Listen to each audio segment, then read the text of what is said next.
Hello and welcome to the beginning of another Rhode Island College basketball doubleheader here in the Murray Center.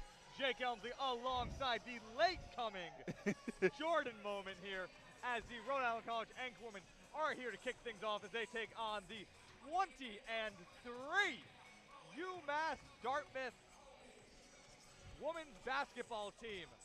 UMass Dartmouth is having a strong season, like I said, 20-3. And they have been averaging 80 points a game this season.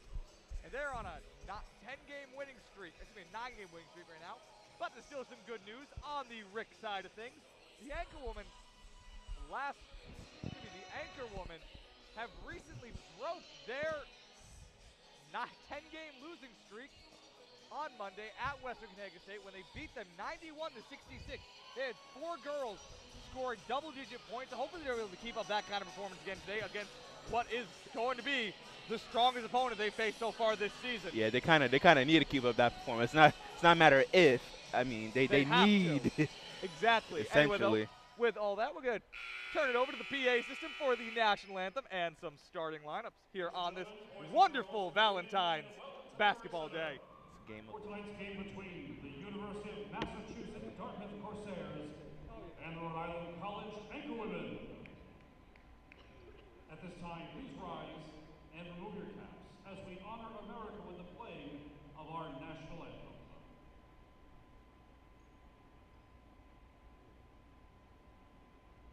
Thank you.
I appreciate it.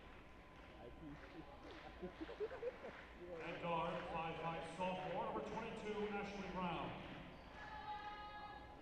At guard, a 5'7" senior, number 23, Chelsea Woolahan. At guard, a 5'7" senior, number 24, Leah Dowdy. At forward, a 5'11" junior, number 20, Akira Ingsoon. And at forward, a 6' senior, number 34, Alicia Kudo. Head coach of UMass Dartmouth, Matt Ducharme, assisted by Molly Brown and Kate McDonald.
And we are here We are back. We are back. for the start of this doubleheader as the Rhode Island College anchor women take on the UMass Dartmouth. I want to say Pirates? Something of the sort.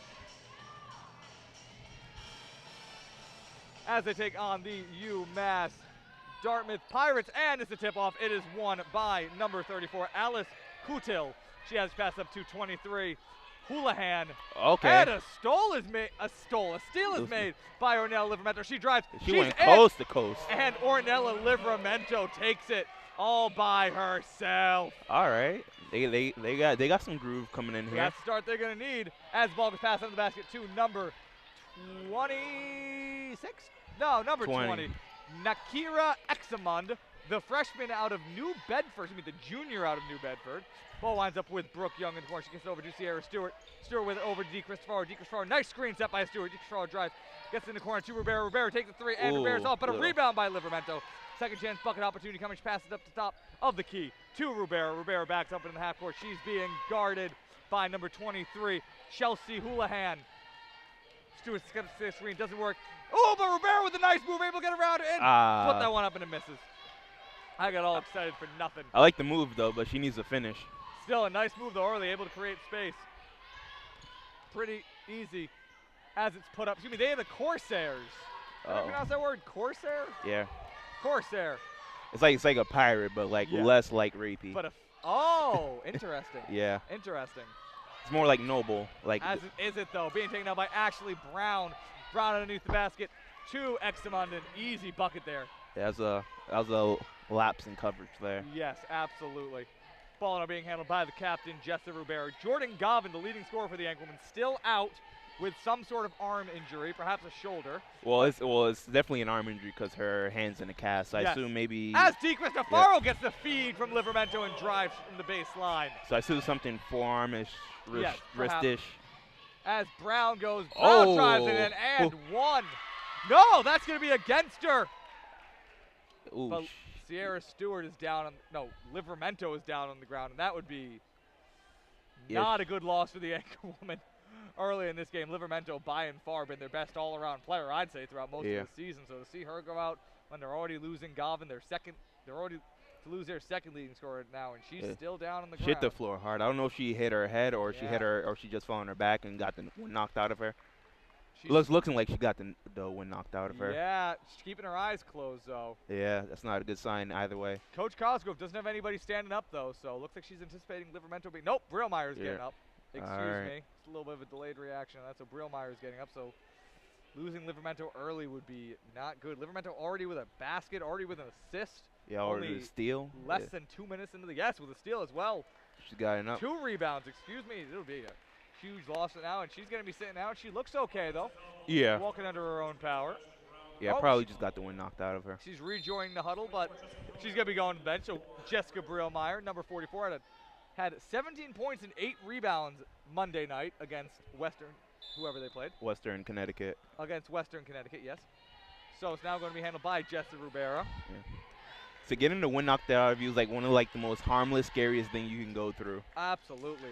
Feels like you're dying at the moment, but then you realize it's not much. Yeah, and then you're finding like 20 minutes. Brillmeyer with the top of the key. Tries to set a screen for Young, unable to successful. Gets to Rubera. Rubera tries to get it with a pump fake, isn't able to be successful. No shot. Rubera backing up at the half court. Tries to set a screen, gets Brillmeyer to set it. She gets it, pops loose, long two. Ooh. That's off. But DeCristofaro runs for the rebound, able to knock it back in, but she steps out of bounds. Not quite able to get the hustle play there, but nice effort there by Amber DeCristofaro, nonetheless. It was. They had some good ball movement there. They just needed to get someone in the right place. Just need to finish, but so far you're right. Good ball movement, creating good shots. As ball gets passed over to Brown, gets passed up to Doughtley, to Houlihan. Houlihan with it gets into Kutil. Kutil takes a long two. She makes that. Oh wow! Alicia Kutil, the senior out of Franklin, Mass, at 6 feet, the tallest player on her team, drains the long two. That was a little bit of a stretch 4 there for the Corsairs. Yeah, that shot looked very effortless. Absolutely. Like she knew what she was doing there. DeCristofaro gets it over, rounds up with Rubera, back to the half court. She's being guarded by Houlihan. Rubera driving. Rubera gets it over to Brummeyer tries to take That's it down. okay. She's That's up, a and that's a travel. yeah. That's Okay. the most realistic travel I have seen in the Murray Center maybe all year. Yeah, but you know they call Providence, you know, Travel City, USA. Do they? Yep. Or do we call it that? I think I call it that. Are you All right, do well, you agree with that term? I like that. Travel City USA. I All dig right. that. I'll get that on a shirt. All right, cool. Look at Here we trademark are. that. Anchor TV. Yep. New Board of Tourism in Providence. Yep. Right here, me and We're you. gonna go to the Council of Arts and Tourism. Yes. See if we can get a grant, some commission for that T-shirt. Yes, as ball gets put up by Nakira Examond. And she's got 4 now in this one. She's off to a good start. Yeah. Ball being handled by now Deacon Farrar as Ribeiro goes to the bench.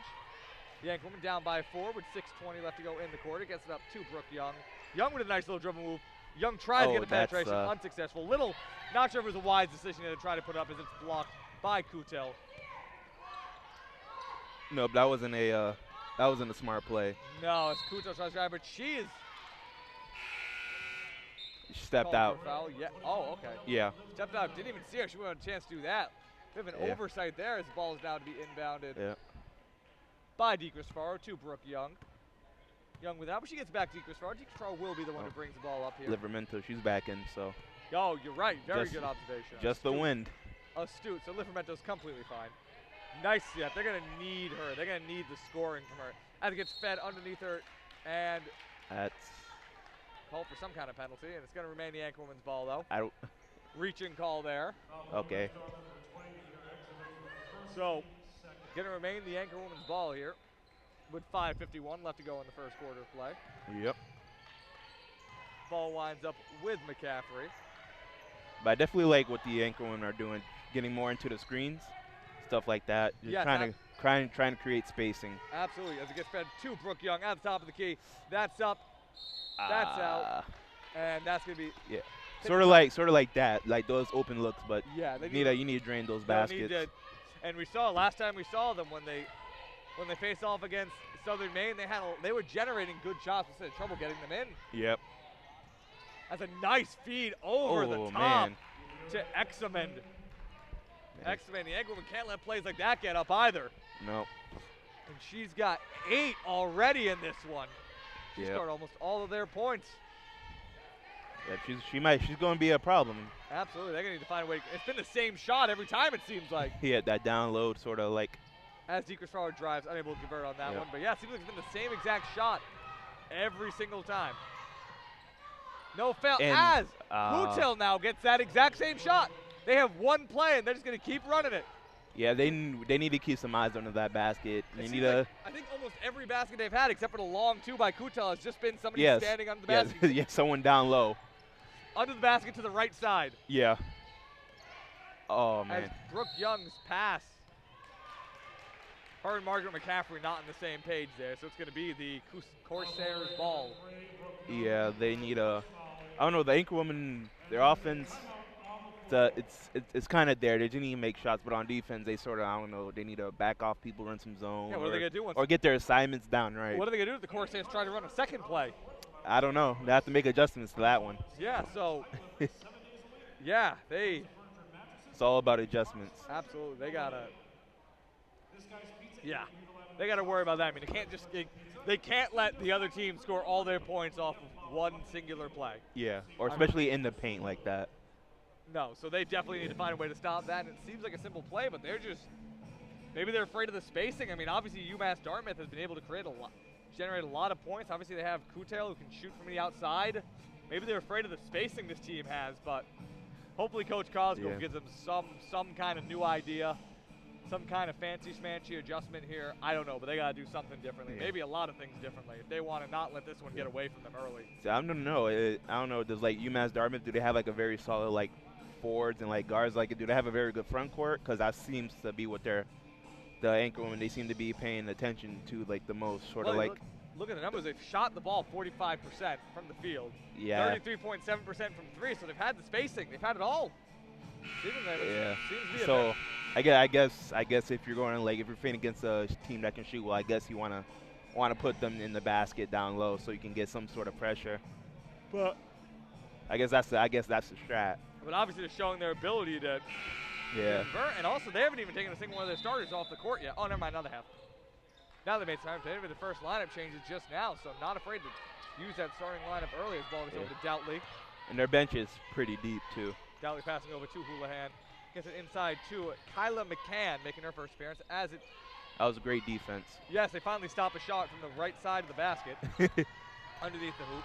Rivera with it. Rivera gets over to Young. Young on the drive. There Young we go. Pull-up jumper. And that one sails in for the Engelman. A beautiful play Smart by shot. number 3. Brooke Young, the freshman guard out of West Warwick. As McMahon drives and Livermento is called for the blocking foul. She's gonna be getting to the line here.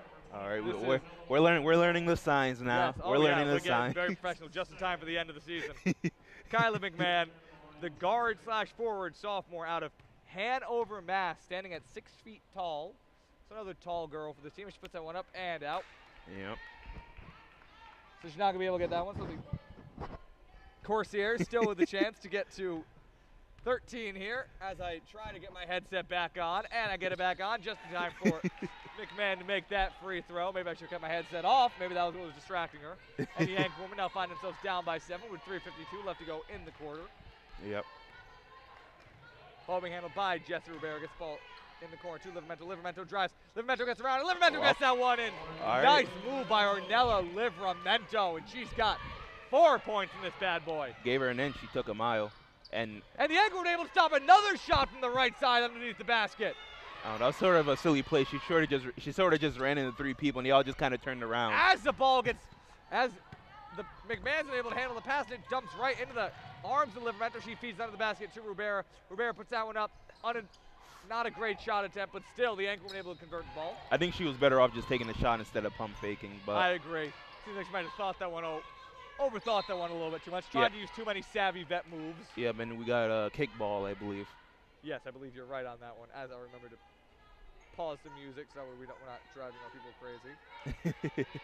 Just in case that was still airing. Yep. And it's going to remain the Corsairs ball here. The Noble Pirates ball. Yep. As we'll go. And maybe we'll do some research on Corsairs at halftime. Yep. Find out more about them. As ball gets inbounded to Doutley.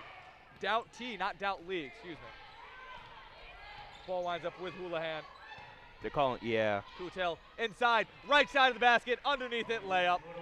You see, though, now they're approaching that a little differently. Instead of standing there getting the pass, they're now driving to that part of the hoop. So they're adapting a little bit to the Angleman's defense. So the Angleman obviously made them go into level 2 of their plan. Yep.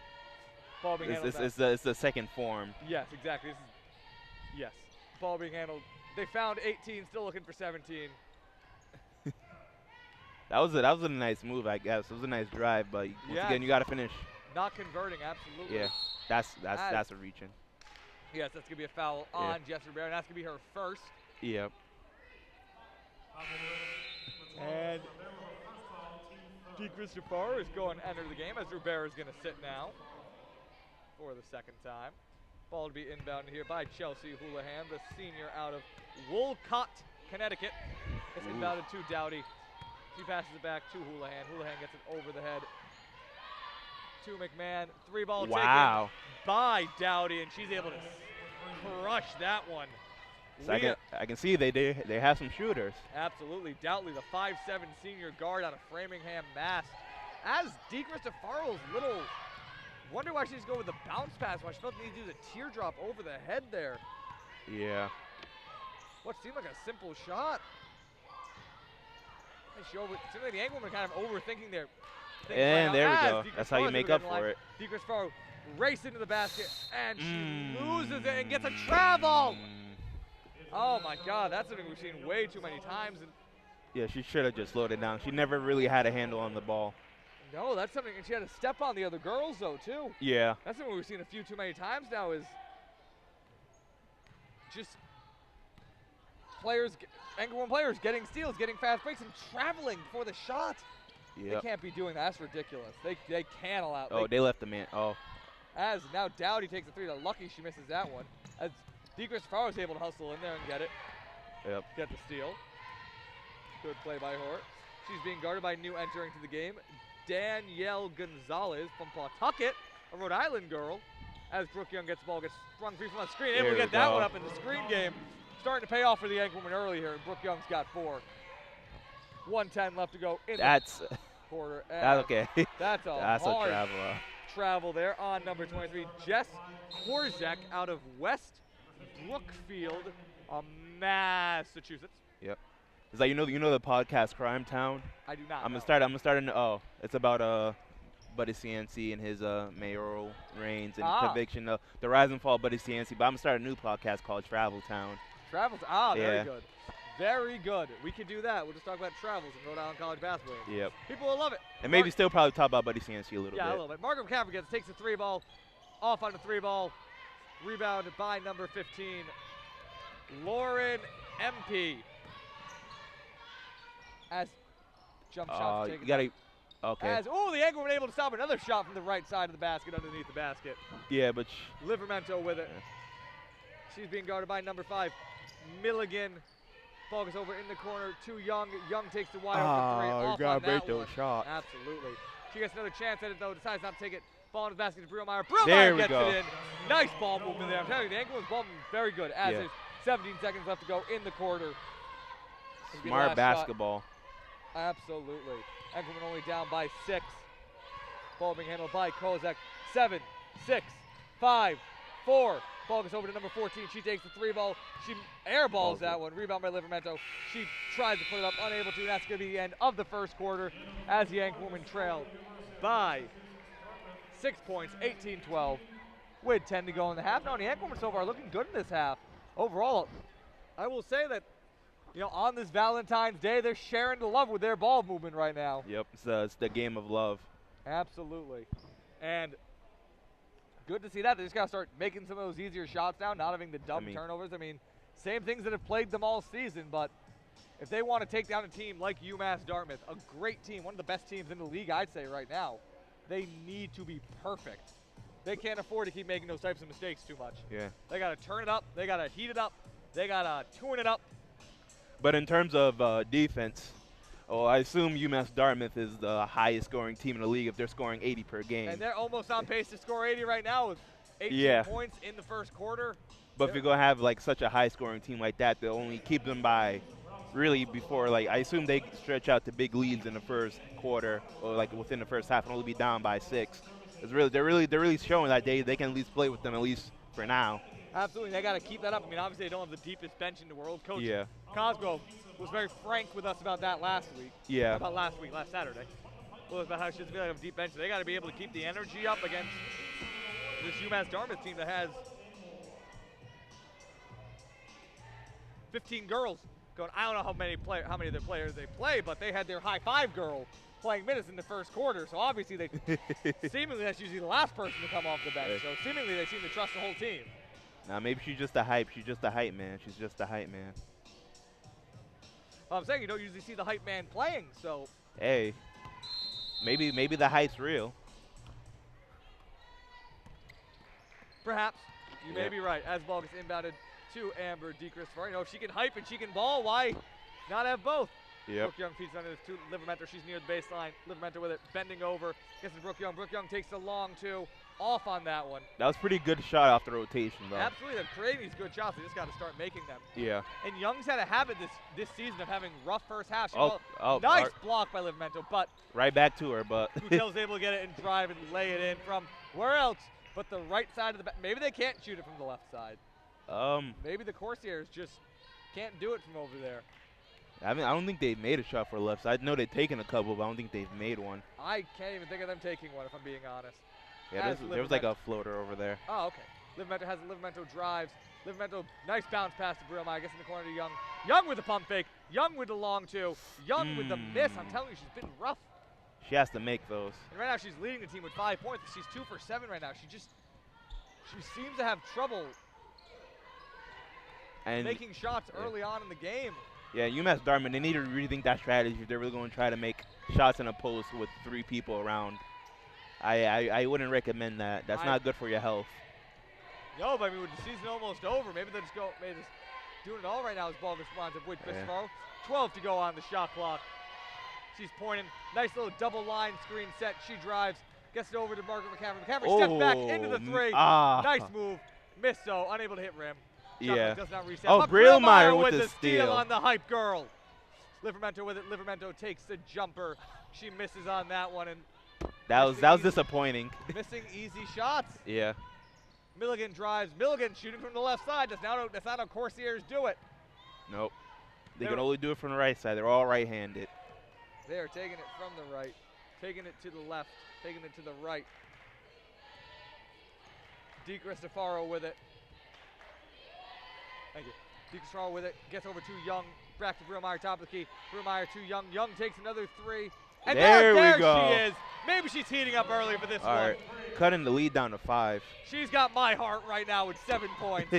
Brooke Young, I just crushed my stat sheet, slamming the table as I usually do. As UMass Dartmouth loses the ball, but still going to be the ball. And Sierra Stewart and Jess Ribeiro coming back into the game. Oh man, but since we just got the first quarter stats, UMass Dartmouth is shooting 57% from the field. So as compared to 35. Rick shooting 35. So 35. I would love to get a nice advanced shot chart for Dartmouth right now, though. I feel Yeah. like it would be all slanted to the right side. Yeah, but unfortunately we don't have that technology here in the Murray Center. Sadly, no. Sadly, we don't have that quality of an operation. As That's where those fancy pants D1 school like URI or PC. As the England, no able to get the ball back, though. They have hustle like that, though, at URI. I mean, well, they're ranked like 18th in the country, so I assume so. Who knows? The ball gets inbounded to Jessa Rubera. We don't need to talk about those nerds here. Yeah. Those pharmaceuticalists. Pharmacists. Sierra Stewart she passes it over to Brooke Young. Screen set. And we're getting free. 15 seconds left to go on the shot clock. Rubera with it now. Rubera being guarded by the hype woman. She backs up to the half court. 7 to go on the shot clock. 7 seconds left. She sort of has to go towards the basket. She's driving. She takes a long two. And makes there that we one. go. Looks for contact. Unable to get it. The Yankeewomen now only down by 3 with There 7 we go. minutes left to go in the half. I think they should bring out the press for a little bit. Ball being handled by Gonzalez, the hype woman. Ball gets passed over to her. She's in the corner. She's driving. Oh, that was a very nice pass And while a she was left going out of side bounds. and that is a shot from the left. Yeah. Things about to get crazy here. That was a very nice pass when she was falling out of bounds Oh, right yes, there. beautiful pass. Now, the Yankeewomen could be in trouble if the Corsairs are able to start making shots from the left. From both sides of the basket. That would That's be not good. That's unprecedented. We never heard of that in Murray Center. Absolutely not. Not from UMass Dartmouth as the hype woman's unable to get it. Brillmeyer takes the baseline. There She's we able to go. make it.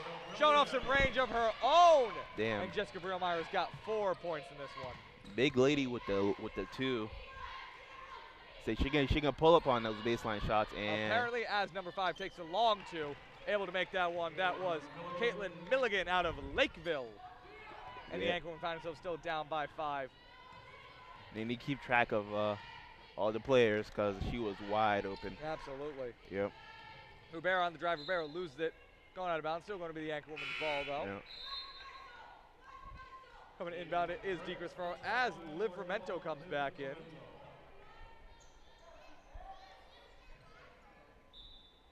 DiCristofaro to inbound the ball. People get to Livermento. Livermento in the corner. She just hands it over to DiCristofaro. 15 seconds left to go on the shot clock. Passes up to Young. Young with it. Young gets it over to DiCristofaro. She's driving. She's moving. She goes to the foul. And She's able to get the foul. There we go. And that's going to be 2 foul shots for Amber. No, not going to be foul shots. Excuse me. Apparently she was not foul. Nope, yes it is. Okay. No, it's not. All right, No, it's not. we don't know. I'm confused. D3 basketball confusing us once again. That really looked like she got fouled in the motion of shooting, but what do I know? Probably just needs a fake jump ball. Livermento drives. Sierra Stewart gets it with a long 2. Nope, misses it. Rebound by Milligan. Hype woman with it now.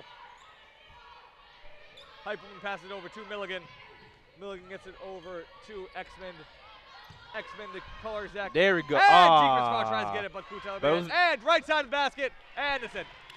You have to if you get tip, you gotta calculate on those tips. You know, that's the second tip though that Kutel's robbed from the anchor woman. Yeah. Really giving DiCristofaro trouble defensively. But they can get them. They just need to actually. And is that that's a foul? Yeah, it says Livermento is somehow fouled. Not really sure what happened. Oh there, wait, but I'm confused. Oh, wait, It could no. be Rubera's Yeah. ball to inbound. Uh, Brooke Young with it in the corner. She's able to get by a girl. Pulls up. Oh, misses gets a it, Gets her rebound. own board. Able to spin out of some trouble. Able to get it to Livermento. Ball gets knocked out of her hands, but Deke Shaw able to get it, pass it up to Brooke Young. Gets it to Rubera. Rubera takes three. Rubera Nice. makes the three. Beautiful ball movement there. Off the second chance point by Brooke Young there by the anchor. Cutting the lead down to 4. Beautiful play there offensively by the anchor woman. Ball to the hype woman. Ball to X-Men. X-Men right side. She misses that one from the right. What is this there coming undone offensively? Brooke Young with it. Brooke Young being guarded by the hype woman. Another number 3. 2 threes. I can't tell where one begins and the other one ends. It's like this, like they're the same number or something. I can't tell the difference. Rubera with it. Rubera goes the opposite way of the screen. Yep. Deacon Sparrow pass it up to Brooke Young. Brooke Young puts up a 3. That's not a 3 I could see because it didn't go in. One of those threes are not like the other. 3 takes a 3 on number 3. Yep. Drive from the right side. I feel like that was like a once in a lifetime like opportunity. You just, I don't think so. I think Brooke Young will probably take more 3s. all right, so And I'm next time we know what to say. And I'm sure that Danielle Gonzalez will probably still be guarding her unless they change the entire defensive setup. But who knows? Yep. I'm not in the head of Coach Matt Ducam arm, duck arm. What do you see? How are you seeing this, Jordan? Duck arm. Yeah, I really don't know. Duck arm. So they pay us the commentary, not necessarily to like pronunciate. Not pronounce. Yeah. I mean, we're working on, but we're not good. We're not good. I got all the anchor woman players down pat. That's what really matters. So. I want to say like Ducherme or something like that. Ducherme, I like that. I'm gonna say it like that. I'm not quite sure. I don't care. I'm not quite sure of the origins of that last name. That's the most amusing one. Yeah. Matt Ducherme. It could if I knew what with country or nation that last name was from, I'll be able to pronounce it easier. It could be Germanic. It could be Germanic. It could be Dutch. It could be a lot of things. I'm just not sure. Well, maybe we'll get a chance to ask him after the game if we can get a good look-see at him. But yeah, I think for the anchor women, all they really need to do, they need to really play tighter defense, because their defense has been well. They just have like some like obvious laps. I mean, if you get a tip off a pass and they recover it and they drive, they gotta be able to finish out on their turnovers. And right now, yep, they're actually leading the game in the turnover margin. Believe it or not, 6 turnovers. They've generated 6 turnovers and only turned over 5 times themselves. And like you said during the first quarter, they're proving that they can hang with this team. And yeah, they're still hanging. Absolutely. Seconds, almost halftime. They're only down by 4 against the highest scoring team in the lead. So yeah, so hopefully they can just keep that kind of thing up. They should really be good to go. I mean, as they have Alicia Kutel stepping to the line, currently as the Anchorman trail by 4, 26-22 here with 3:55 left to go. In the half, Kutel puts up the first one. I can't remember a foul being called, but I guess we're just gonna. Yeah, that was a long time out there. Kind of zoned out for a little bit. Got too conflicted trying to pronounce the name of the coach here, but she puts up the second free throw. She's able to make that one, so now it's going to be 27-22. Anchorwoman down by 5 here with 3:54 left to go in the quarter. Ball being handled once again by Rubera. Rubera being guarded by Houlihan. Passed over to McCaffrey. She sets to Livermento, goes the opposite way though, gets to Rubera. Rubera takes the corner 3, misses that one. Rebound by Brown. Brown bringing up 3:35 left to go in the half. Ball with Dowdy. Dowdy gets it over to Brown. Brown over to Houlihan. Houlihan back to Kutel. Kutel drives from the center, off on that one. Rebound though. Yep. So But X-Men puts the shot back up. She misses on that one as well. Rebound by Arnell Livermento. She's going to take that one back down. I think more stuff like that. If they can force the ball movement to the inside, they can just sort of collapse on whoever possessing the ball. As Livermento takes the floater, unable to make that one though, unable to use the backboard. I think that will be their go-to defense strategy right there. I agree. Now they shouldn't be letting up the second or third chance buckets, mind you, but yeah, still, but the basic strategy. Kutel takes the 3. Easy rebound there by Di Cristofaro. Let him get to the inside and collapse. It's like sharks. Like lead him into like the school of fish and then just eat them. Or I guess rather dolphins. Exactly what dolphins do. You're right. We talk about dolphins a lot on this show. Yeah. On these broadcasts, it seems like. Have we ever talked about dolphins before? Yeah, we talked about echolocation last week. Oh yeah, we did. Livermento in the base as her pass to Di Cristofaro. Di Cristofaro drops it and get picked up by UMass Dartmouth, Wow, and then Ashley yeah. Brown is fouled on the way up. So it's going to be the Ashley Brown, number 22 for the Corsairs, going to the line now to shoot 2 more free throws. I think the smart decision was actually trying to just properly block the shot instead of trying to get a charging call. Well, I don't think they were attempting to get the charge. I think it was simply. I think she was trying to get the charge. I Well, think she didn't necessarily make an attempt to play defense on that Anyway, shot. though, Yep. Brown makes the first of her 2 free throws, putting UMass Dartmouth up 28-22 here. Second free throw coming right here. Chance to put the Corsairs up by 7 here. And she's off on that one. Rebound by Livermento. Kutel looked like she was honing in on it for a little bit, but unable to get it. Brooke Young now with the ball. 2:23 left to go in the half. Young being guarded by Houlihan. Passes in the corner to McCaffrey. McCaffrey with it in the corner. Still spinning. Gets it over to Young once again. Young is pop free from a screen. Takes a long 2. Misses that one. Rebound, though, by McCaffrey. McCaffrey passes it out. And that's going to remain the Anchor Women's ball here. That was another reach-in. Was it? Yep. Sets going. So a reach-in foul now on the Corsairs. It's going to remain the Anchor Women's ball, though. No free throws are to be taken, though. Inbound coming here by Sierra Stewart. Neither team in the bonus yet. A pretty clean first half overall. Only 4 free throws been shot, all of which by UMass Dartmouth. Brooke Young with it now, though, with a clean shot clock. 2:05 left to go. I think it's 3 fouls apiece. Yeah, Dee Christopher with it. She's driving, coming around from the corner. She gets it in, and that one bounces out. Anchorwomen still trail by 6. Yeah. Once again, though, a very good look. Yes, as Not as good as the look as that, but it's still pretty good. X-Men comes down, barely gets the ball fed to her and hits it in from the left side of the backboard and puts UMass Dartmouth up 30-22 here. Yeah, she's a bad lady over there. Absolutely. How many points is that for her now? 10. Livermento puts it up, though, and she gets fouled on the way up. So she's going to be stepping to the line for the first free throws of the game for the Anchor Room, believe it or not. Only getting to the line for the first time with 1:32 left to go on the half. Yeah. So, once again, a clean game by both teams so far. And Livermento now with a chance to make this 2-possession game. Puts the first free throw up. That one is in and out. Anchorwoman down by 7, 30-23.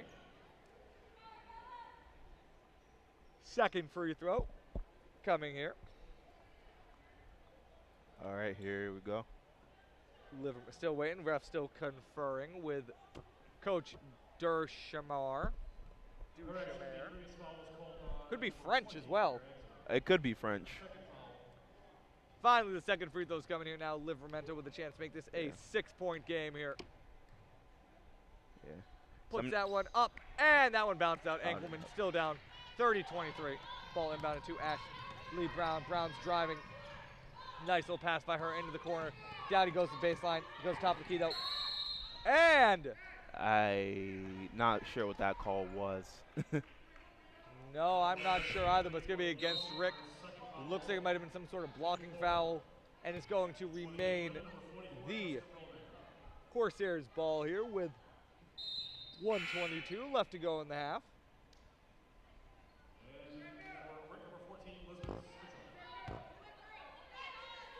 Well, getting some wonderful dribble vibrations on the boom mic right there. Yes, yes, very good. Really puts the fan in the experience. Yep. Ball in the corner to Dowdy. Dowdy takes a long 2. She's off on that one. And Stewart falling backwards. Tries to rebound the ball. Yeah, that was very interesting. Gets a hand on it, but seemingly they're calling it as Rick's ball. All right. Looked like Stewart was the last one to touch it, so, you know, get a little bit of love from the refs here on Valentine's Day as well. Yep. 1:06 left to go. Anchorwoman down by 7. Dee Christopher bringing the ball up now. Dee Christopher screen set by Brumar. She's able to spring free, gets by the baseline, takes it 2 beyond the baseline, and able to get that one in. And Amber Dee Christopher has 4 now in this game. Anchorwoman only down by 5 with 48 seconds left to go. And there we go, the screen game. Yeah, that's a very really working out for the Anchorwoman here. Very functional.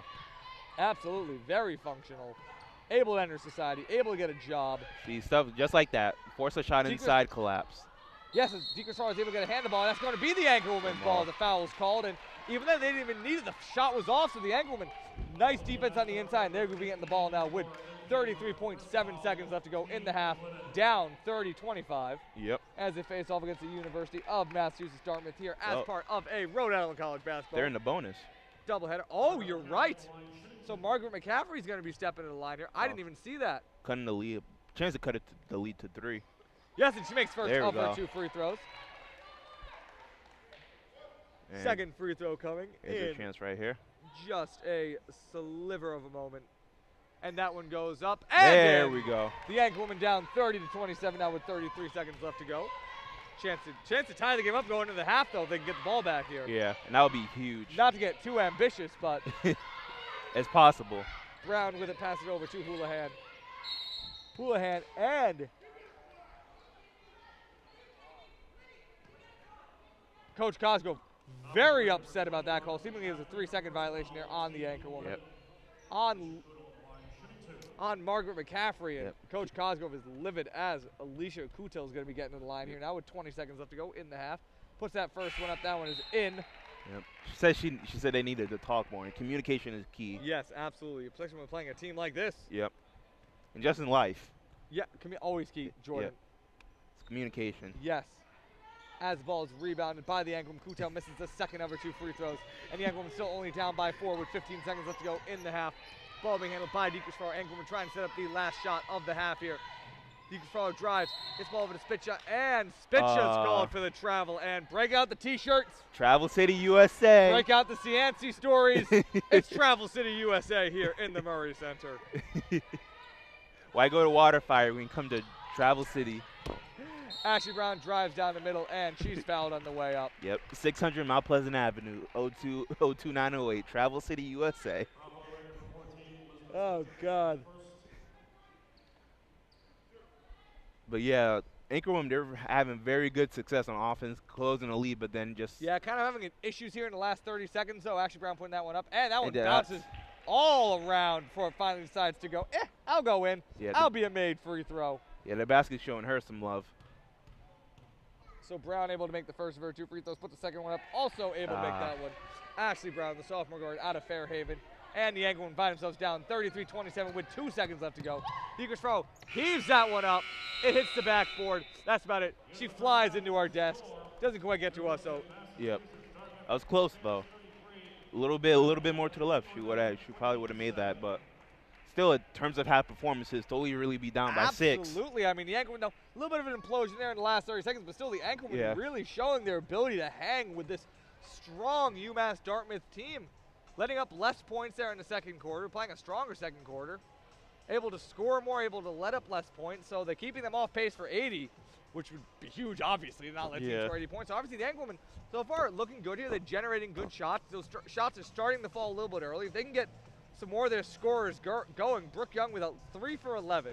She can start making more shots. If Livermento can get back into the groove she seemed to be in before she got kind of the wind knocked out of her, really, the Anchorwomen have all the makings of winning right here, so hopefully they can get things going and start coming back in this one. Anyway, though, you're listening to the Anchor TV broadcast of Rhode Island College, the first game of the Rhode Island College doubleheader. We'll be Special back. Valentine's Day doubleheader. Yes, Showing y'all some love. lovey-dovey doubleheader. Jake Helmsley, Jordan Moment here with you. Will be your Valentine's tonight. Yep. We're also broadcasting live on 90.7 WXIN, and we'll be back in just a bit for the start of Half Dose.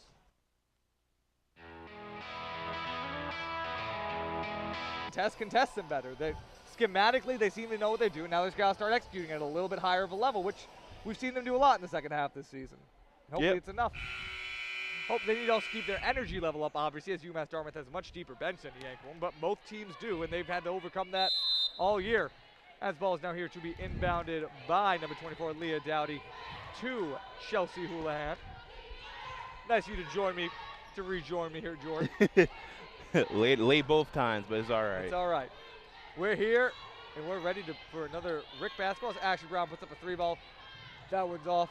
Rebound, though, by Brown. Houlihan with it. Houlihan gets it inside to Exmond. Roundabout, and that's going to still be the Anchorwomen's ball as they try to force it out of the arms of Ornell Livermento. Once again, starting the second half of basketball here. The Anchorwomen currently trail 33-27. We're broadcasting live on 90.7 WXIN, and this is being filmed and streamed for Anchor TV. Once again, Jake Elmsley, Jordan Moment here. Yep. Jesse Rivera taking the ball up. Gets it over to Ornella Livermento. She drives from the baseline, spins, gets it up, moves, does moving, and she's called for the travel. Travel City here. Yep, she tried to go for the LeBron James special. Didn't work for her. No. Shouldn't work for him either. Yeah, but you know, they call him for it sometimes. On every once in a blue moon, the ref just goes, nah. Nah. This is not today, Braun. Yep. Ashley Brown has to leap to get that one. Gets it into Exman. Exman drives. Exman put that one up, and she's off. But Brown with another clutch offensive rebound. Wow. 2 possessions in a row now as the 3 ball is taken by Houlihan. Houlihan makes that one. Is that the? Like you see the way she took those steps going in for that layup. Yeah. That was damn. Like she late. Livermento with it now. Brooke Young with the ball top of the key. She drives, passes it over to Livermento. Livermento gets it over to DeCristofaro, and she's off on that one. Yep. Goes up, ball now being carried by Houlihan. Houlihan to Kutil. Kutil back to Houlihan. Long 2 ball. Misses that. Livermento unable to get the, little lazy on getting the rebound there, and and a UMass player is able to dive in. And they're calling that a UMass ball. Yeah, so the Engelman, 3 Engelman players kind of just standing around that rebound, unable to just, no one opts to get it. Yeah. That's going to be the 2nd foul of the game on Livermento. Yeah. But ball to be inbounded now by UMass. Gets it over to Exman. Exman puts that one up, and that one's in from where, Jordan? Right at the basket. Right side of the basket. Different side, same prop, same approach. Yep, if it ain't broke. Ball being handled now by DeCristofaro. Screen set by Young, not much success there. Young takes a contested 3. She's off on that one. Rebound though by Brillmeyer. Gets to DeCristofaro. DeCristofaro to Livermento. Livermento passes it back to Young. Young deep. Probably still thinking about shooting. Yeah, I respect her. She's going to shoot to the end. And screen set by Brillmeyer. She drives. She makes that one and gets fouled. But she can go to the basket, so she got to do that more often. She's been setting that up all game, obviously. Yep. She's unveiling her trap card. And it's like Swords of Revealing Light. Wait, no, it's not Swords. Swords of Revealing Light was the Magic. Yes. Was it Magic? Or was it a Magic or a spell Magic, card? But then, with the TCG switch over became spell cards. And she missed their first free throw. Swank Woman still trails 38-29. But yes, now in the modern game, they're spell cards. Back in the old days, back in the OG days. Back when? Yep. Back with Merrick and Yugi. Yes. And Weevil throwing back Exodia. In Duelist Kingdom, yes. Yeah, and Weevil throwing Exodia off the deck of the ship, and Joey jumped in there. Brooke Young doing whatever it takes to get those star chips. Yep. She's got a sister whose eyesight she's got to save. She's gonna give up the prize money. She just wants to save her grandpa. Yep. Grandpa Young. Yep. Over there. From the Shadow Realm, which I guess was like the HDMI table, because. What? Yeah, because here's the thing, because Pegasus puts Yugi Granda, he puts him in the TV. Yeah. Like, he puts him into the television. Yeah. So me and my brothers have a joke that the television's like the Shadow Realm's like HDMI 3 or something. All right. So that's like the backstory of that joke. It's a very inside joke in the Moment household. Really, they just got to get an adapter cord to get him out of there. But then they're uploading him to a laptop, like. That's back like in late '90s, early 2000s. They didn't have that technology. All right, Alicia Kutel now to take the second over 2 free throws, which, by the way, she was taking free throws. Yep. And she misses both of them. She didn't miss anything. Rebound by X-Men. Misses that one. There we go. Sierra Stewart with the rebound. All right. Okay. Able to wrestle it away. It's going to be the Anchorwoman's ball here now. As the Anchorwomen still trail 38-29. Livermento gets off the bench. Then is waved back by Cosgrove and goes and sits back down. It's going to be the Anchorwomen. Livermento did not have enough star chips to enter the castle. Nope. Has not gathered all 10. She'll have to go take on Mako Tsunami one more time. Wow. Go take on a freaky fish guy. Mako Tsunami. DeCristofaro with it. Man. She gets it over to Margaret McCaffrey. I could do this all day. Yep. Margaret McCaffrey is called 3-second violations called.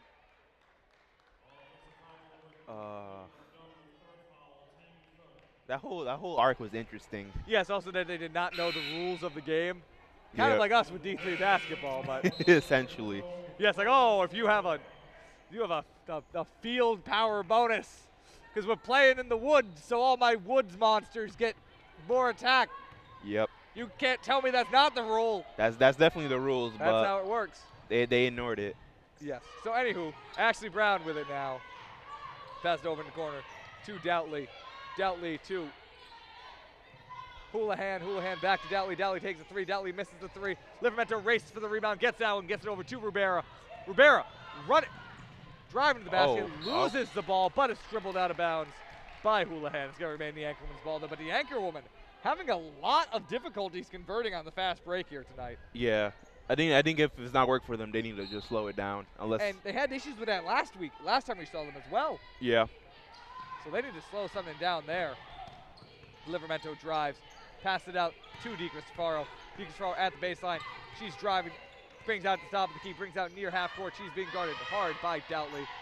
Screen set by Brielmeyer. Doesn't help, though. Gets over to Brielmeyer now. Brielmeyer drives from the top of the key, gets it up, and that's her second travel of the game.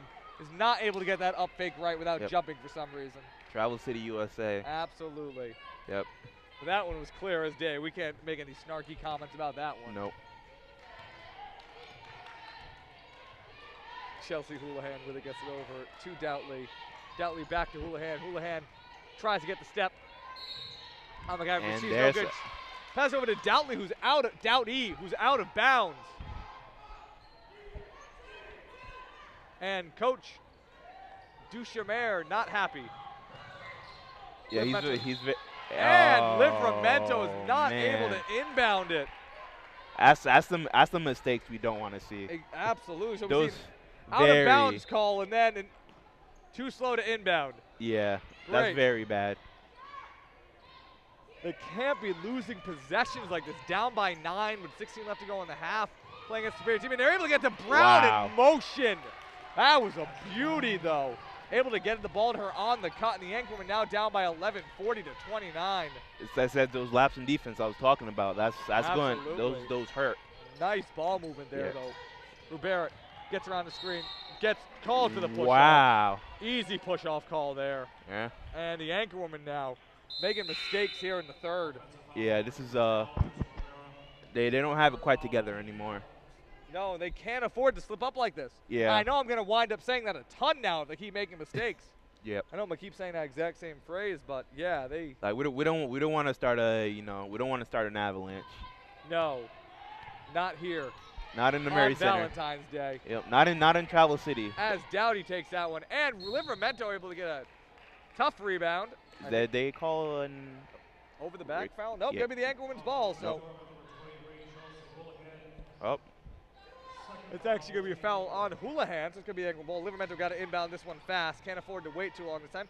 Able to get it to Lisbeth Spitshaw. But they're playing a strong press right now. Yeah, but to Brielmeyer, who's unable to pass the ball to Livramento, who's right near her. And that's why they're playing the press like that. Able to inbound at that time, but this time turned over in the half court.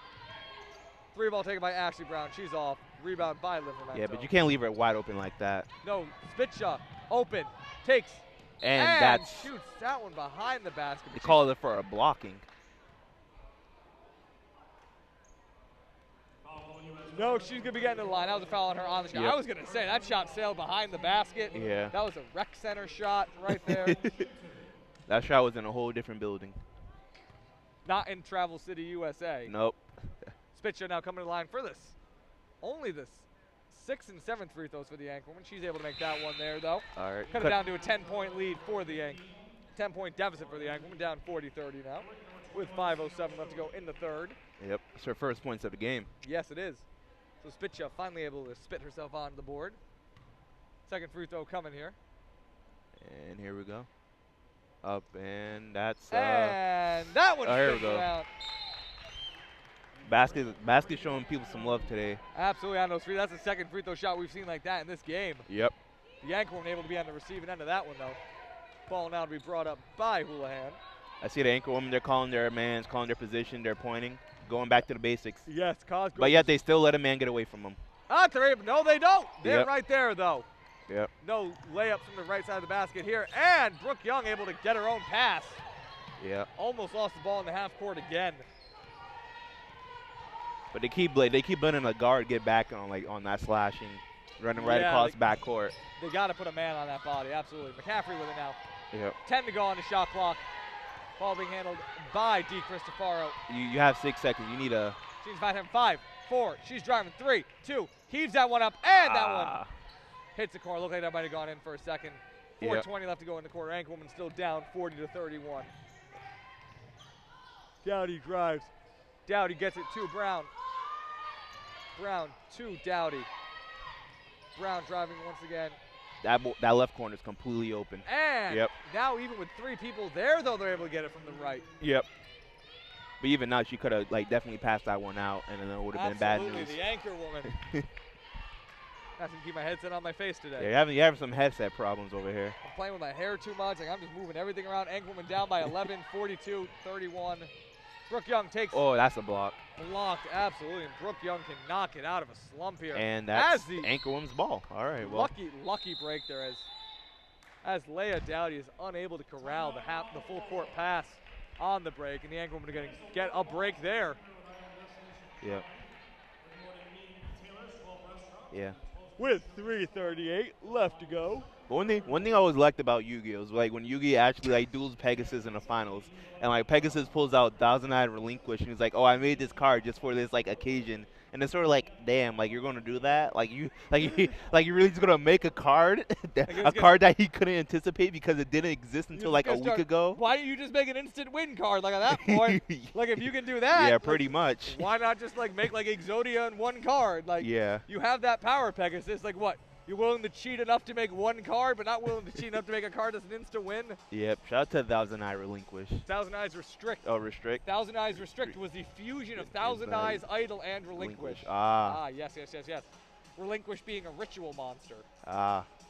See, your Yu-Gi-Oh lore is much better than mine because summoned by using the ritual spell card Thousand Eyes Ritual.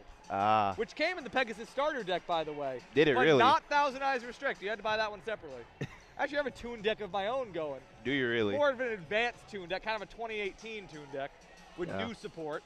So the whole Yu-Gi-Oh meta is sort of like, it's sort of like weird now because we're all with the Stardust and like your tuner monsters and all your synchro summons. Your Penge summons. Yeah. Oh, pendulums are kind of like broken though. Yes. Your Link summons now. Yeah. Oh, that's the new wave. I like last time I checked in, we saw on the pendulum summons. Nah. And then you can just beat someone like 3 rounds if you get a good hand. Yep, you beat someone, build an unbreakable board, turn 1, and then insta-win. Yep. Livermento driving with the ball, and something. I don't know about the ball. Oh! Push. That's going to be on the Corsaires, though, which we forgot to look up what those are. Yep. And are they in the yeah, they're in the bonus. Oh, so that's a good break for the Anchorwoman. Livermento's going to get to the line now. Chance to make this a 9-point game. Anchorwoman trailing 42-31. Livermento puts up the first free throw. That one's in. 10-point deficit. It's only when you're actually like down here on like court side do you realize how like obstructive the scoreboards really are. Absolutely. And Livermento's able to make that second one. Now the Anchorwoman only trail 42-39.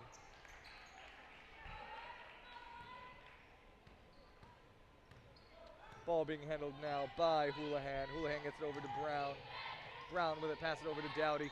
Dowdy gets it back to Houlihan. Houlihan being double teamed. Gets it over to Emphy though. Back to Dowdy, back to Brown. Brown goes for the pump fake, unable to get away. Look at Dowdy that. in the corner though. And that one's off.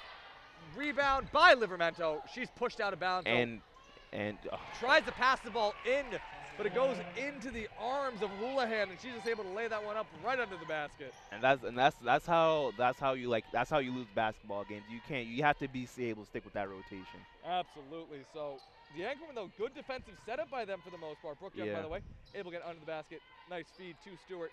Gets to McCaffrey. To DeCristallo. Corner 2 by Livermento. She's off on that one though. Oh, but and the that's a Anchorwoman able to steal. get the ball back. Stewart driving. Stewart puts it up. Stewart misses the layup. Open. Yeah, but your setup doesn't mean anything if you can't stake with the ball. Absolutely not. You can set up that board all you want, but if you don't know how to keep recycling your resources, you're going to lose. Yep. You don't have any tuner monsters. you can't bring out your Stardust Dragon. No, you can unless you use a trap card perhaps. And Sierra Stewart makes a corner 2. She likes the sound of that. Yep. Time to rev it up. Yu-Gi-Oh! 5D's up in here. Card games on motorcycles. I don't actually know what the point of that show was. Actually, it was card games on motorcycles. I know, but what were they actually doing it for? There was like... It was exciting to watch people play card games on motorcycles. Like, was it for fun? Because I know Yes. there was like some stakes in it. I mean, like, they yeah, tried to like- introduce some like plot points. For, Yeah, like like something eventually there was like an happened. ancient evil that based on card games that appeared, but you know, like, Yeah. and then they were also like, oh, you guys play on motorcycles? That's cool. I guess we'll do that. That makes sense. So I can adapt to this modern You game know, of Yu-Gi-Oh. we didn't have those back in like ancient like Egypt. Mesopotamia, Yeah. but yeah, that's fine. That makes sense. We'll play on motorcycles. That's totally fair. It was based on those the village. You know those like how there's like those etchings of like those weird like giant birds in the ground in like South America or something. Yeah. Yeah, villains are based on that, whatever those are called. By the way, Anchorman still trail 44-35 here. 1:40 left to go in the third quarter. Yeah, I think Yu-Gi-Oh was one of the most well-known like representations of Egyptian culture and popular Oh yes, media. I learned plenty about Egypt. I wanted to go for Egypt for a long time when I was a kid. Yep. As Kutel is able to force that one up underneath the basket, gets bodied, and is able to get fouled. So she's gonna be getting the line now. And chance to give UMass a 12-point lead. Excuse me. 46-35 right now. She's going to the line. But yes, no, I wanted to go to Egypt for a long time when I was a kid, and now I don't want to go so much anymore because great instability in the Middle East. But maybe one day I can go see those pyramids. Well, I guess if you want to talk about the whole like Islamic world, Egypt's probably one of the more stable countries. But true. As Kutel puts that one up, and it bounces in and out. Anchorman still only trail by 11, 46-35. Rubera with the ball. The Anchorman got to go on a run here. They can't let themselves die out. Yeah, I don't think they can let themselves be down by more than 15. Absolutely. I think once they get to 15, they're reaching like critical mass. They need to make a statement here. Show they're not going to die. As Livramento gets the ball at the top. She drives from the baseline. And that's blocked. That gets knocked out of bounds. Clean block there though by the Corsairs. Yeah. They're getting away from their fundamentals. They're trying to rush, but you really can't rush. You really have to take your time. They got to go back to that screen game that was working for them so well early in the game. Young with it, immediately takes the three off the inbound, bounces off the top, gets to Livramento. Livramento with the turnaround, unable to get that one in either. And that's a block shot. But missed there, rebound by Young. We saw right there the Anchorwoman rushing it. Brooke Young gets the ball in the inbound and immediately yucks up a three. I don't like using the word yuck to describe a shot. That's usually a derogatory coming from me. So to see them do it. Jake is discriminating against shots like that. I don't like that. They've shown that they can generate offense. They've shown that they can run some good sets and generate stuff, so they don't need to be doing that. As by the way, Brooke Young fouled on the other, now getting to the line here. Yeah, because both teams are in the bonus now. Yes, they've shown that they can run these sets. They don't need to try to shoot up stupid circus shots as Brooke Young takes first. If he throws that one's up, Anchorman only down by 10 now. Yep. Yeah, they really do just need to slow down. They used to have another quarter left. It's not like an insurmountable lead. As Brooke Young puts that one up. Yes, they need to play Swords of Revealing Light. Frees himself up for 3 turns. Think about better strategy. Yeah. Now only down by 9. Brooke Young with 11 points so far. That's kind of funny thing about those old like first gen or like first, I don't know what you call them, first era Yu-Gi-Oh cards. All of them are like pretty broken, like Monster Reborn. Completely yes, been banned since the ban list was invented. Yep. Pot of Greed Yes, banned. Pot of Greed also been banned since the ban list was invented. Jessica Rubera with the ball now. She's corner of the 3-point line. Backs up into the half court. Tries to drive, gets around, gets to Brooke Young. Young feeds it inside Livramento. There we go. Gets outside 2D Cristofaro, and there we go, baby. There's are the shots ball we movement we need. That's what they need to do. They can do that on this team. Yep. Ball being passed over to Milligan. Ball to the top to Gonzalez. And that one's passed out of bounds, just going to remain Corsairs ball with 5 seconds left to go in the third quarter of play as the Anchorwoman trail 46-39. Yep, she was very hesitant taking that shot up. A stop here would be huge for the Anchorwoman. Yep. 5, 4, 3. And that's shucked up, and that one's made by Jess Korzek at the buzzer. What a shot there by her. I was just, I don't want to say that was lucky, but that looked pretty lucky. The Anchorwoman did everything right now, and you can't be mad. That's going to be a little deflating, but still only down by 9 now, but easily their lowest scoring quarter so far. But yeah, they're holding the 80-point team to only around 50 points, so that's still pretty good. Like I said, they need to not waste possessions now. They don't need to make these stupid circus shots. They can run these sets. They can run the strats. Yep. They They can- need they need to bring it back to fundamentals. Yes, they need to not just Yep. throwing up corner threes out of the inbound. Yep. This is a fundamental town in Travel USA. Yes, Fundamentalville. Yep. And Travel City USA. Yes. Because we live in Rhode Island, we can have like villages within like. Fundamental Ave, yeah. Yeah. Yes, they need fundamentals will be the Central Falls of Travel City, just kind of in the middle there, very small but very It important. could be like a Hope Village or like a Chapachis or like this little like hamlet in between like within like cities, but they don't have like a homeroom charter themselves, so they're just Ah. sort of like out there in existence, but still counted in the census and have their own like zip codes and Yes, stuff yes, and yes. area codes. Of course, Well, not area code, but just zip but codes. not a school. Not a school. Funny thing, 39 cities and towns are Rhode Island, but only 37 school districts. Yeah, that makes sense. Yeah, Yep. I believe that. Little Compton Yep. imports to Portsmouth High School. At least that's my story. Thank you. As we get to third quarter stats from And we the always reliable. Yeah, we're talking about the politics of having a multi-city school board. It has to be funded by 2 or 3 cities, and like who actually like represents that like school board and how they actually like set school policy. It's Yeah. very interesting. Oh yes, absolutely. Being an education major myself, it's Yeah. all very impactful. My leg is fast asleep right now. Yep. As we talk about multi-county school boards. But even better, the game's about to start again. Yep. So maybe we can get back to this in a little bit. Yep. Livermento to inbound. Able to get it just hands it to Rivera. Yep. Rivera with it now in the backcourt. Gets it up, out of the backcourt. At the three-point line, being guarded by the hype woman. Gets it over to Brooke Young. Young takes a screen from Brielmeyer. Gets it to Livermento. Livermento with a decent amount of room. Another screen set by Brielmeyer. Sets her free. Livermento takes the jump shot. She's off on that one. Unable to get home, but the screen game able to spring them loose once again. Livermento need Livermento to heat up again though. Yeah. She might have 10 rebounds, but only 7 points so far. But I didn't in even. this one. Only 2 points in the second half. Oh, she does have 10 rebounds. She does need to heat up a little bit though. Yeah. They need her scoring as Kuto takes it too. She's off on that one. Or they just really just. Livermento with her 11th rebound. Yeah, they really just need anyone to score, not specifically her. I mean, it will help from her, Yes, but but- any but- other player on his anchor Right, when he but can step up. Does anybody who have confidence in them getting scoring from though? It's her right now with Gavin out. Yep. As Rivera gets it, takes the three, gives her the step, misses, knocked to the ground. No fouls called though. She seems disappointed in that. Anchorman still trail. And that's a 48-39, and Travel Just City, Korzek. USA. Korzek is called for a travel near half court. This is What a mistake there. this is the Tri-City Fundamental School District right here in the Murray Center. Underfunded currently. Yep, underfunded by 3 different cities because each of them feels like they don't have to chip in. And Well, yet you know, each feel the other 2 aren't paying their Well, own you share. know, maybe if all the players had some fundamental school choice, maybe it would improve the entire system. we can get some fundamental vouchers over here. If you win the lottery, you get picked to learn better spacing. Livermento driving underneath the basket, puts that one up, and that one bounces out. Very unlucky bounces. Absolutely. Shots are there, but they are not going in. No, and the Anchormen need the ball to go in the basket, as I say all the time, because I'm a redundant hack. But underneath the basket is the hype when she backs off, though. Forces the ball to Kuto. Kuto spins, puts it up. That one bounced out. Livermento with it, and they keep getting stops, but they can't keep relying on the other team not scoring. They just need like some couple easy baskets, They like need- 2 or 3. Yes, they need like a 2-score run or something. Just Yeah, to and get just- confidence. And the deficit will just be cut. As Deekra Safaro's handling the ball, she's got 6 right Nice now. screens. Gets over to Young. Young That's a driving, reach. and she's called no for the push-off. It seems, but no. Brooke Young's gonna be going to the line. That's actually going not be going on. Actually, no longer in the bonus.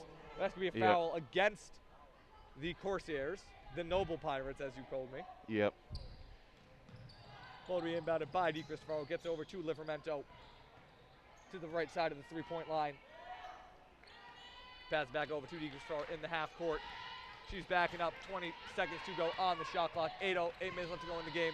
Deekra Safaro gets over to Brielmeyer. Brielmeyer loses the ball at the baseline.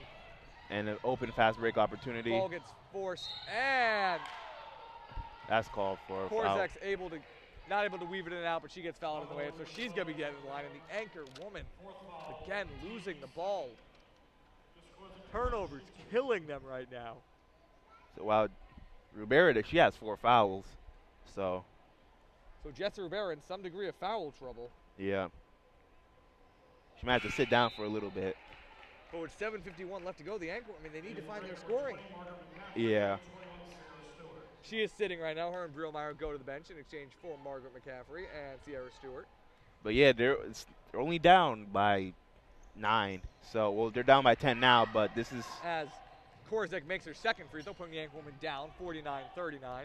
Down by 10 with 7:47 left to go in this one. Livermento bringing the ball up. She's at the baseline, trying to get around her defender. Spins, gets it over to Young. Brooke Young calling plays, but she got to dribble. She got to keep moving. Gets it to DeCristofaro. DeCristofaro gets the screen by Livermento. Opts not to use it, though. Brooke Young gets it, takes the three immediately, misses that one. Livermento unable to get the rebound. Foul is called. All right. So usually I'm an advocate of live by the shot. You keep shooting until death. But Brooke Young, she needs to look for an easy basket and good looks right now. Brooke Young's 4 for 16 right now, but she's their leading scorer. That's with 11 points. Yeah. 1 for 7 on three-pointers, but as once again uncontested uncontested layup underneath the basket for the Corsairs. Once again by Exemen, who's got 16 in this one now. Livermento with it at the baseline. She's driving, gets into the basket, tries to put it up, misses. Rebound by Exemen. So maybe we should start setting up some like fundamental charter schools. Perhaps, maybe that's the solution. Yep. Oh, that there was we go. Out by Livermento. Public school showing a little bit of scrappiness. DeCristofaro drives, goes up and misses. That's so many just lightly contested layups missed for the Anchor woman in this game. And that's like travel right there. Yes, Travel City, USA. They just keep playing into this. It's like they're trying to let us make these comments. But the Anchor woman shooting 27.5%. That's atrocious. Absolutely. Like 10 more percent, they still be in. Like they might be like tying this ball game. Yes, down by 12, 51-39 right now. Yeah. With 6:25 left to go in the game. They need to do better. Yes, very much so. They need, just do better. Yep. As Margaret McCaffrey jacks up a three, misses that. Livermento gets that one, puts that one up, and is fouled on the way up. But maybe the Anchor would need to abandon the three ball. Yeah, they definitely need to do that. It's not working. They're 2 for 14 in this game, and really, it's not been an asset of theirs all season. Yeah, I'm trying to do some math in my head, looking at scoring patterns. If they just take good shots, they will be able to cut it down. I don't know, they might need a couple three balls getting back in the lead. But if they're missing them, they're no good to them that way. They're just a wasted possession. Yeah. Baskets rather than points. As Livermento misses the first. Yeah. However, he makes the second one though.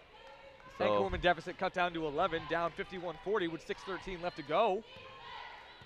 But now the ball is being handled by Gonzalez. Gonzalez gets it over to Milligan.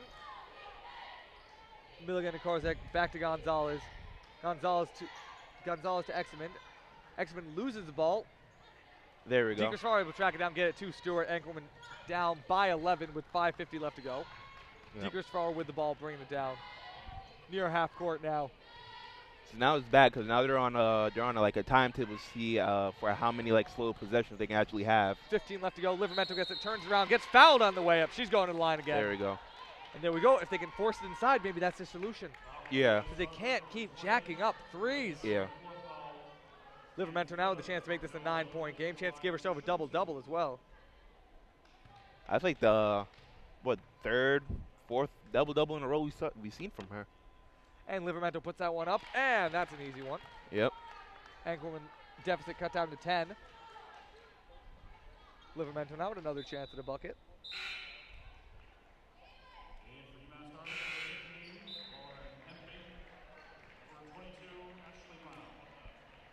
All right, but still a 10-point deficit here. Yeah. Choice of bringing down a single Livermento digit. with a chance to make this, a 9-point game. And she misses that one, so Anchorman still trail 51-41 with 5:35 left to go in the game. But that's still the right approach. Forcing it inside might be the answer for them. That's 2 fouls in a row on Livermento. Stewart got to keep with the and rotation. Ashley Brown able to drain that three. Oh, man. Little plucky looking Ashley Brown. Now she's got 8 in this one. Livermento with it. Anchorman down 54-41, down 13 with 5:10 left to go in the game. So now they're in a race against the clock. They need to take their time to make easy baskets, but there's only so many like easy baskets they can actually get now without just chucking up. But Livermento's able to get that one Yep. off the ground from Brown. He goes forward, drives, and misses that one. That's 2 easy layups missed by the Anchorwoman, and if they can't make those shots, they have no chance. Yeah, it's as simple as that. They do. They have, as Ashley Brown passes that one up, and Vitali's shot is off. Rebound by Livermento, who's just racking up rebounds. But she's called. Timeout called. All right. And the Anchorwoman, for all their scrappiness they're showing, all the ability they're showing to get the ball back, to get turnovers, if they can't get the ball in the hoop. Which is that's about as fundamental as you can get. They have 2 points in the fourth quarter right now. It's like if you can get the ball in the hoop without taking more than 2 steps, you played the game of basketball correctly. The Anchorwoman unable to do that right now. I don't know. Maybe because all this fundamental core standards that they just shove in our kids' faces. Not giving the teachers time to teach their own. not teaching the test instead of teaching the curriculum that they exactly. build. Too many pressure put on fundamental tests. Too much class time is lost. Yep. Because of these tests. Yep. Like they're not able to feel their way through their fundamentals. They're just thrown a room and say take a test about them. Horrible, horrendous. Yep. Really limits the teachers. Yep. But the Anchorwoman now, they got to get over that and start putting the ball in the hoop. Yep. They have to go to some after-school fundamental programs or something. They need to get some more fundamental teaching in their life. Something less structured and more, Something that Angelina Jolie might send her kid to. Yeah, something more, student-oriented and driven. Something with something with an open floor plan in the classroom. Yeah, something without the rigidity of a school system. Something with a teacher where you call the teachers by their first name. Yep. That's what they need, I think. Yep. All right. Dee Cristofaro to inbound it to Livermento. Livermento gets it. She's being guarded by the hype woman. Not anymore, though. Now she's being guarded by Laura MP. Down by 13 with 4:30 left to go. Livermento takes the jump. There we go. She makes the jump shot. Anchorwoman down 54-43. 4:24 left to go in the game. And that's her double-double. Yeah, this is her double-double. 11 points. Could be 11 points, 13 rebounds. Oh, man. MP puts it up. She misses that with a rebound by Livermento. You can't give up those baskets. Can't even give up that lane to the inside at this point. No, but Livermento. Like at this point, it's like you rather have them shoot than like slashing the inside and waste more time. Yes, absolutely. They need to get these ball back quickly. And still not desperate right now. No, only down by 11, but offense needs to be generated. They need to generate desperately. offense fast. Every second that they waste so is another second that becomes more dire. Yep. This can get desperate real fast. Yeah, it's like a self-feeding cycle. Like you try to waste more time on defense, it's just bad. Bad. They need to get the ball. They just need to they need to re-inspire their own confidence, re-inspire our confidence. They can make these easy shots. Yeah. Maybe it's because all all the fundamental schools are just falling apart and crumbling. No, the infrastructure of the fundamental schools. Really, tenuring teachers is what's killing the education. Yeah, like we're not investing in our fundamental schools enough, but yet we want, we have some people out here talking about fundamental vouchers and, fundamental school choice, but they're missing the point what we really need. In fact, all the money you can spend on a fundamental, voucher program, you can just use to make the existing fundamental schools better. Right, but you do argue that, that the fundamental free market would generate a higher quality when you introduce fundamental competition to things. You could argue that would increase the power, but but fundamental laissez-faire doesn't necessarily work in all situations. Like fundamental school and fundamental healthcare being two examples that come to mind. Well, maybe if you deregulate fundamental healthcare, the market will there'll be more competition. It will drive prices and quality down and up. But also you have to understand that people don't shop for fundamental healthcare the way they shop for cars. Well, maybe they should. Maybe they need to change their approach to it. Anywho, as the game continues, Hype Woman passes the ball over to number 33, back to Kuti. And there's a foul there as Livermento really just hits the back of MP. Yeah. MP's going to be getting the line That's her fifth foul. Yeah, so Livermento's going to the bench right now. Yeah, I want to say I don't want to say she's done for the game, but No, they're going to need her back. I mean, Yeah, she still has but- a chance. Still one more foul to give. yeah. But I don't know. Empey's going to the line now. That's the risk. I mean, If they lose her, they lose her. yeah, They I might guess. they need to get anything they can out of her at this point. As Empey gets point, as Empey now with a chance to make this, well, was a chance to make it a 13-point lead. Now will be the chance to make it a 12-point lead. See, we're getting dangerously close to that 15 threshold. Yes, absolutely. Empey with a chance now to put the ball up. That one goes up, and that one does go in, though, however. And the Anchorman now down by 12 with 3:57 left to go in the game. DeCristofaro looking for someone to inbound it, able to get it to McCaffrey. McCaffrey bounce pass it to DeCristofaro. DeCristofaro being double teamed. Brooke Young open, helps out to pass it to her. McCaffrey drives. Oh, McCaffrey man. gets her ball blocked and picked, trying to put it up. And that's just every opportunity like that is just a dagger in my hat. Oh, Ours, man. Ashley Brown, the closer. That's we're at the threshold now. We're not 15-point threshold with 3:30 left to go, and that's we're knocking on the doors. knocking on Luzin's door. Yep. It's like DJ Khaled. He's taking the hinges off the door and he's putting the hinges in the anchor woman's hand. Brillmeyer, though, under the basket, misses the layup. And gets blocked, but she's going to be going to the line. Now Jessica Brillmeyer getting fouled with a chance. And also at this point, the Corsairs, they're in the bonus as well. So So the Angle will have to play squeaky clean. yep. Or they'll just dig themselves into the hole even more. So the Anchorwoman, no, at least Brillmeyer now with the chance to make this a 2-point game. Anchorwoman currently trailing 58-43 with 3:17 left to go in the game. Brillmeyer winding up, puts that one up. That one's out, hits the back, and bounces out. I mean, all in all, still though, they held to like the most. Yes, very high scoring team. Yep. Held them below their average as of Yeah, now. well below their average. And Brillmeyer able to make that one, though. Make it a 14-point game. It's kind of crazy. 80 points per game. That's that's pretty nuts. For D3 women's basketball, absolutely. Yeah. Ashley Brown able to penetrate. And I don't know. And she's fouled. Oh, well, she's going to the line. So Ashley Brown really turning it on late here. Yeah. Like she's going to the line for her 12th and 13th point right now. Yes. Chance to make this bring this back to a 15-point or maybe even a 16-point game. Yep. Number 22, Ashley Brown, the sophomore out of Fairhaven. That one goes up, and that's an ankle winner back to trailing by 15. And Hey. this just entire fourth quarter, they have not been able to make any kind of run. They've scored 5 points in the quarter, and that's just never going to cut it, no matter who you're playing, let alone one of the best teams around. And Wow. unable to make that one. They Brillmeyer still have hope. Brillmeyer unable to make that one. The ankle woman down by 15 with 3:03 left to go in the game. They're out there at the blood limit. We'll pass the 3-minute warning here.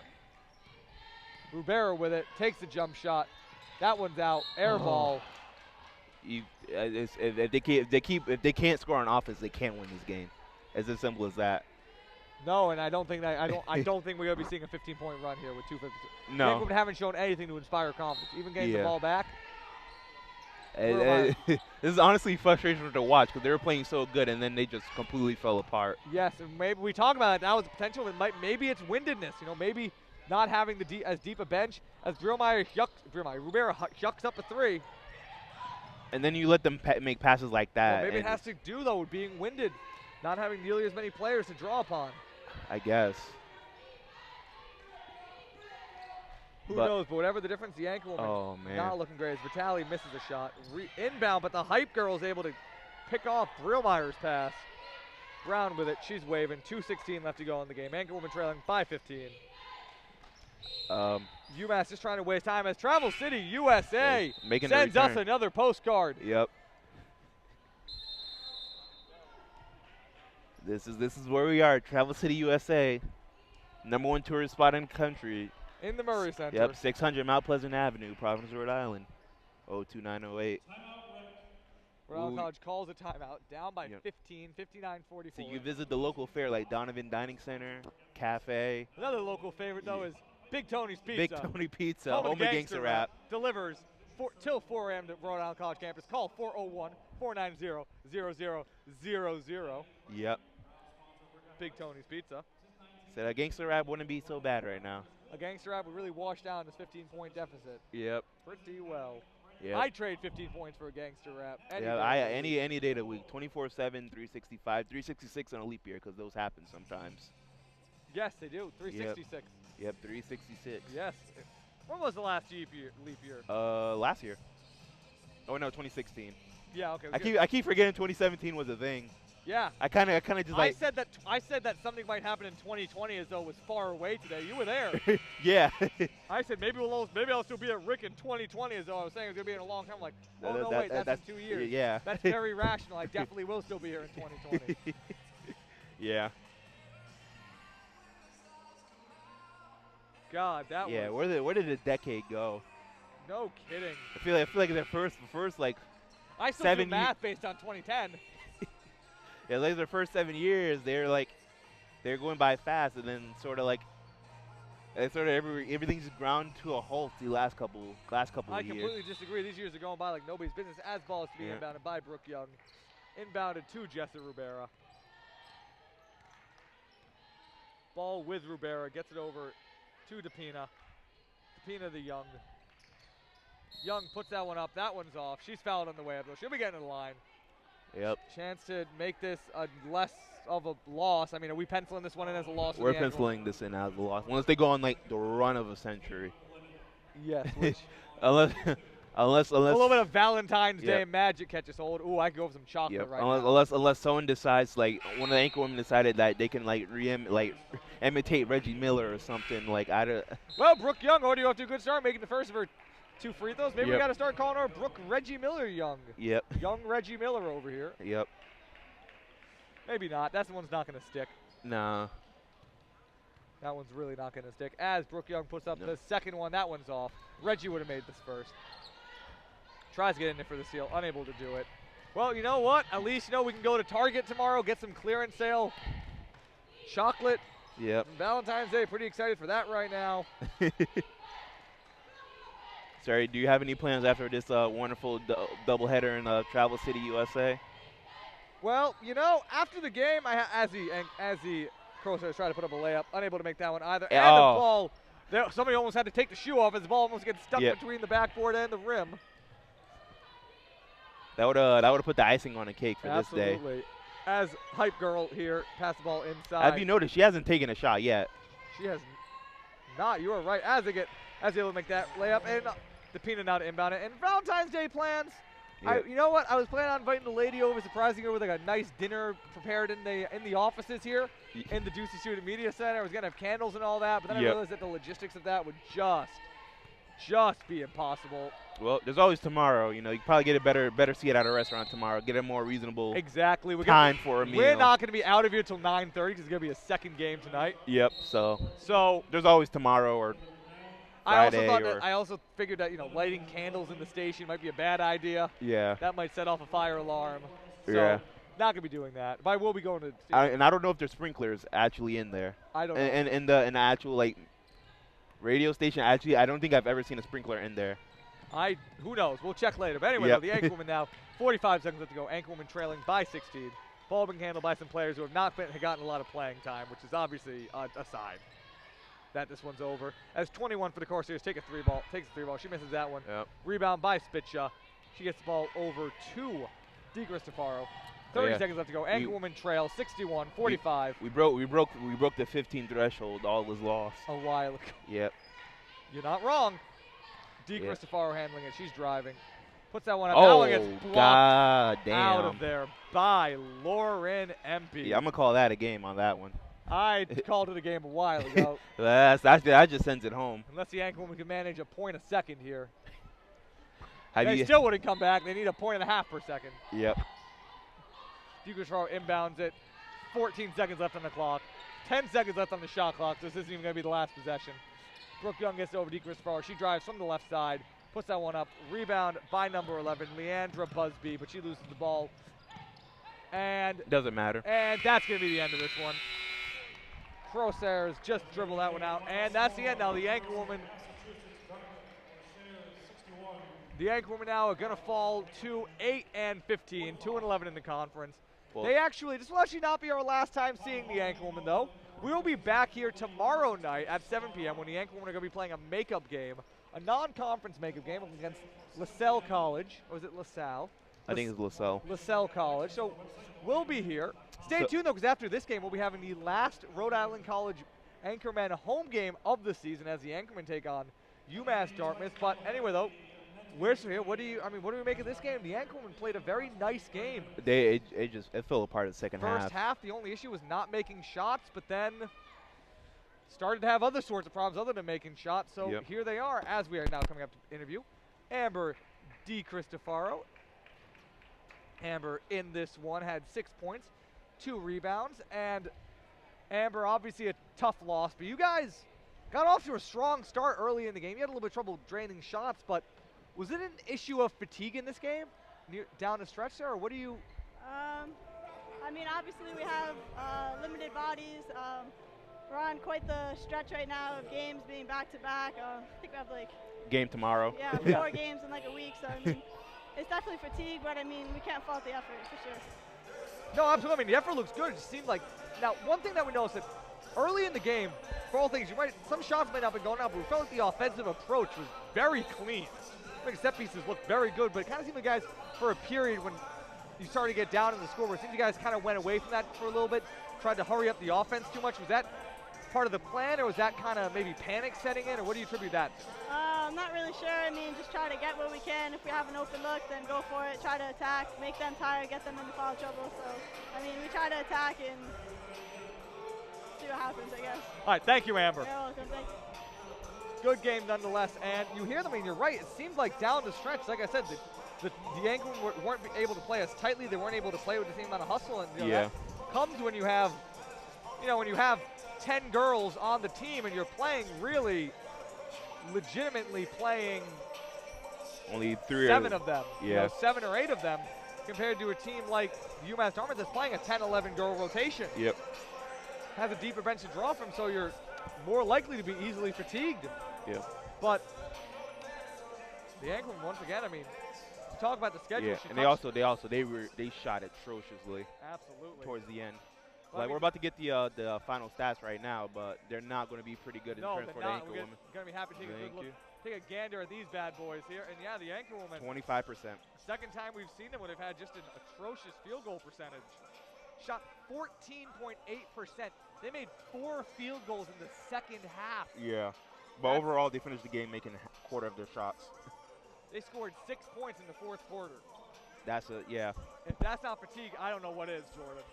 Yeah, that's you don't win basketball games when you do that. That's simple.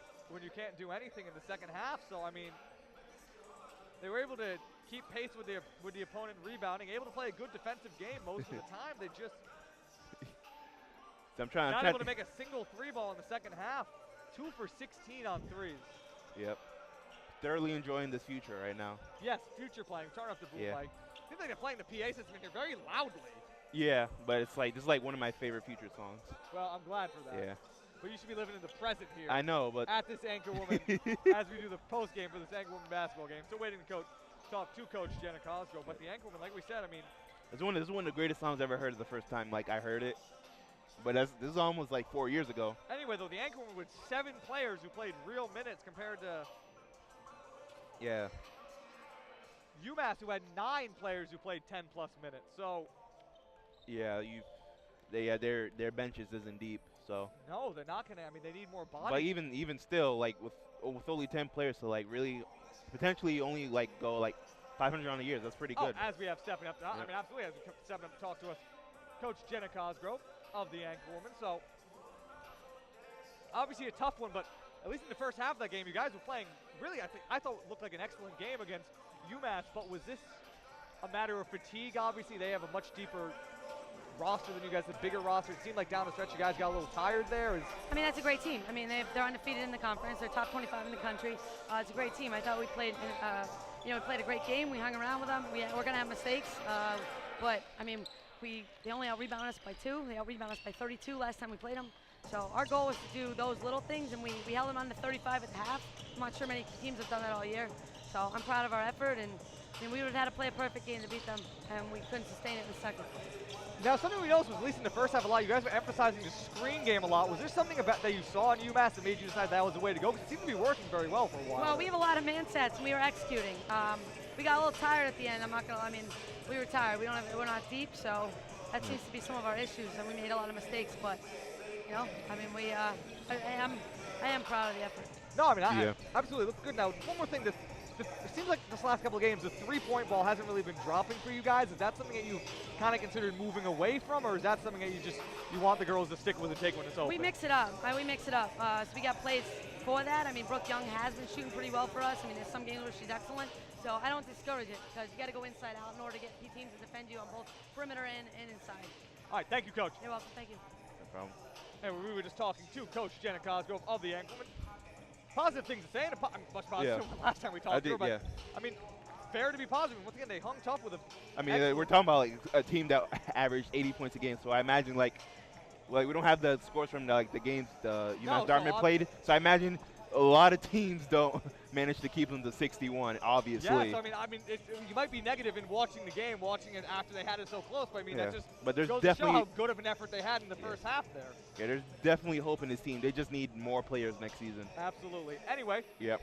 That was the first game in a two-part Valentine's Day romance Rhode Island College basketball doubleheader. Stay tuned for the second game here when the Rhode Island College Anchor men will be taking on the UMass Dartmouth men's basketball team. Jake Elmsey, Jordan Moment will still be here on Anchor TV and live on 90.7 WXIN. We'll be your Valentine's. You're lonely, you're single, want some hoops? Stay tuned. Yep. We'll Watch be me back. dance. We'll be back.